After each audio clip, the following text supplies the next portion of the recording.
Bismillahirrahmanirrahim. Assalamualaikum warahmatullahi wabarakatuh. Alhamdulillah wa syukurillah la khalla wa la quwata illa billah. Ayah, bunda, tuan puan, abang kakak sekalian, mari kita bersyukur kepada Allah atas begitu banyak nikmat yang Allah anugerahkan di dalam perjalanan kehidupan kita. Hendaknya semua nikmat itu kita gunakan dengan sebaik mungkin agar bisa memfasilitasi diri kita untuk semakin dekat ibadah kepada Allah Subhanahu wa taala. Salat ini salam kita aturkan kepada junjungan kita Rasulullah Muhammad sallallahu alaihi wasallam. Pertemuan kita di kesempatan yang sangat mulia ini insyaallah kita akan sedikit membahas satu topik menarik yang berkaitan dengan taubat sebelum terlambat bagi diri kita.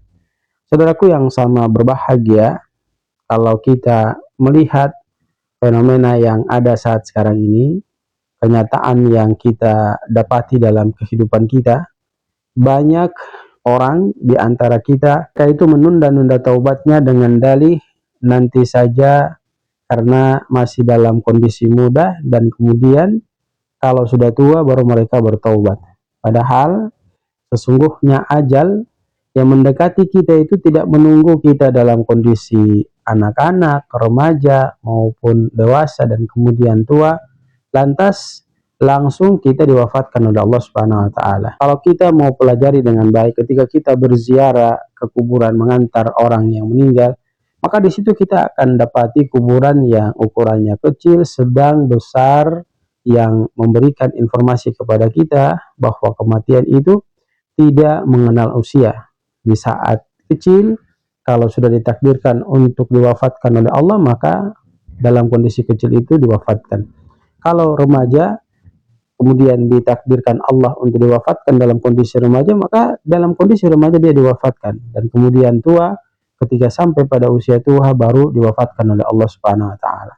Namun yang menjadi perhatian penting bagi diri kita adalah jangan sekali-kali kita menunda taubat kepada Allah, karena ini adalah merupakan bentuk kesombongan kita di hadapan Allah Subhanahu wa taala.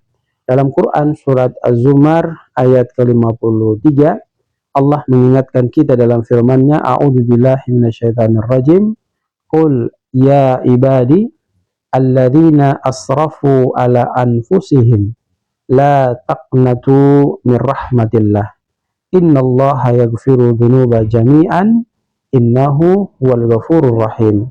Katakanlah wahai Muhammad, wahai hamba-hambaku yang melampaui batas terhadap diri mereka sendiri, janganlah kalian berputus asa dari rahmat Allah. Sesungguhnya Allah mengampuni dosa-dosa semuanya. Sesungguhnya Allah itu Maha Pengampun lagi Maha Penyayang. Surat ini memberikan penjelasan kepada kita dengan makna pintu taubat itu terbuka bagi setiap hambanya selama hambanya itu belum ada pada pintu kematian, dan Allah tidak pernah lelah memberikan ampunan kepada setiap hambanya yang mau bertobat kepada Allah meskipun dia banyak melakukan dosa. Hadis Nabi SAW dari Abu Hurairah radhiyallahu anhu menyampaikan kepada kita, Innallaha yabsutu yadahu bil-laili liyatuba musii'un nahar wa yabsutu yadahu bin-nahari liyatuba musii'ul lail hatta tatlu asy-syamsu min maghribiha. Rasulullah SAW menegaskan kepada kita, sesungguhnya Allah itu selalu membentangkan tangannya pada malam hari agar orang yang berbuat dosa di siang hari dia bertaubat. Kemudian membentangkan tangannya di siang hari pada orang yang berbuat dosa di malam hari untuk dia bertobat kepada Allah hingga matahari terbit dari arah barat.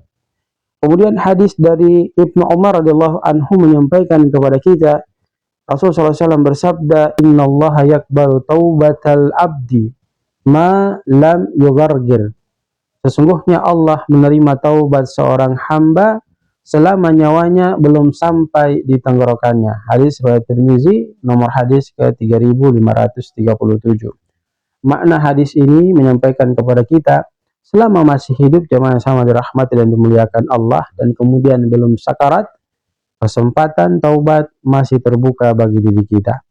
Imam Ibnu Qayyim rahimahullah berkata kepada kita, sesungguhnya menunda taubat adalah dosa baru di atas dosa lama, karena ia menunjukkan ketidaksungguhan dalam meninggalkan kemaksiatan yang dia sering lakukan. Kemudian Imam An-Nawawi rahimahullah berkata, bersegeralah dalam taubat itu adalah wajib. Menundanya tanpa alasan syar'i termasuk bagian dari kebinasaan hati pelakunya. Kemudian Imam Al-Ghazali rahimahullah berkata, tiap detik yang dilalui oleh diri kita tanpa taubat adalah kesempatan emas yang hilang untuk mendapatkan ampunan dari Allah Subhanahu wa taala. Sebuah kisah inspiratif yang bisa menjadi ibrah pelajaran bagi diri kita melalui pembahasan di atas kaitan dengan taubatnya Fudail bin Iyad. Fudail bin Iyad digambarkan dan diceritakan kepada kita bahwa sesungguhnya Fudail bin Iyad dahulu itu adalah seorang perampok jalanan. Suatu malam ia hendak mencuri, namun mendengar seorang membaca ayat Al-Quran, dan ayat itu berbunyi, Alam ya'ni lilladzina amanu an takhsha'a qulubuhum lidzikrillah. Belumkah datang waktu bagi orang-orang yang beriman untuk tunduk hatinya mengingat Allah Subhanahu wa taala? Ia pun tertegun dan menangis. Saat itu juga ketika setelah mendengar ayat itu dibaca, ia pun bertaubat dan selanjutnya meninggalkan dunia maksiat dan menjadi ulama besar. Kisah ini menunjukkan kepada diri kita bahwa Allah memberikan hidayah kepada siapa yang mau kembali untuk bertaubat kepada Allah dari dosa-dosa yang mereka lakukan. 7 hal penting yang bisa kita petik dari pembahasan di atas adalah yang pertama, taubat wajib dilakukan sesegera mungkin tanpa menunda. Sebab menunda adalah tipu daya syaitan dan hawa nafsu yang mengantarkan kita kepada tempat kebinasaan. Yang kedua, Allah Subhanahu wa taala adalah Tuhan yang Maha Pengampun. Bahkan untuk dosa yang paling besar pasti akan diampuni oleh Allah Subhanahu wa taala asalkan yang melakukan dosa itu dia bertobat kepada Allah Subhanahu wa taala disertai penyesalan dan tekad meninggalkan perkara-perkara yang diharamkan oleh Allah Subhanahu wa taala. Yang ketiga, kematian bisa datang kapan saja tanpa pemberitahuan, maka hendaknya kita menyegerakan taubat kita dari dosa yang kita lakukan. Yang keempat, taubat harus mencakup 3 hal: penyesalan, berhenti, dan tekad untuk tidak mengulanginya lagi. Saya ulang, taubat itu harus melalui 3 tahap. Yang pertama, penyesalan. Yang kedua, berhenti. Yang ketiga, tidak mengulangi lagi. Jika berkaitan dengan manusia, maka harus disertai dengan mengembalikan haknya. Yang kelima, jamaah yang sama dirahmati dan dimuliakan Allah, tidak ada kata terlalu kotor untuk kembali kepada Allah. Ingat, syaitan ingin kamu terus merasa tak layak agar tidak kembali kepada Allah untuk menyembah Allah dan meninggalkan perkara-perkara yang berbau maksiat tersebut. Yang keenam, menunda taubat sama saja menentang ajal. Dan yang ketujuh, taubat adalah merupakan sebuah perbuatan yang menghadirkan perubahan hati dan memperbaiki arah hidup kita. Saudaraku yang sama dirahmati dan dimuliakan Allah, maka kami ingin sampaikan, jangan sekali-kali kita tunda taubat kita sampai ajal menjemput diri kita.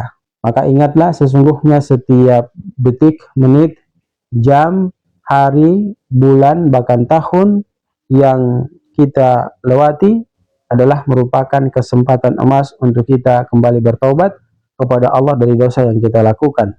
Sebab Allah menunggu taubat kita, bukan dengan murkahnya, tapi dengan ampunan dan cintanya kepada setiap hamba yang mau bertobat dari dosa yang mereka lakukan. Maka jangan biarkan kematian mendatangi kita dalam keadaan belum bersih dari noda dan dosa yang kita perbuat.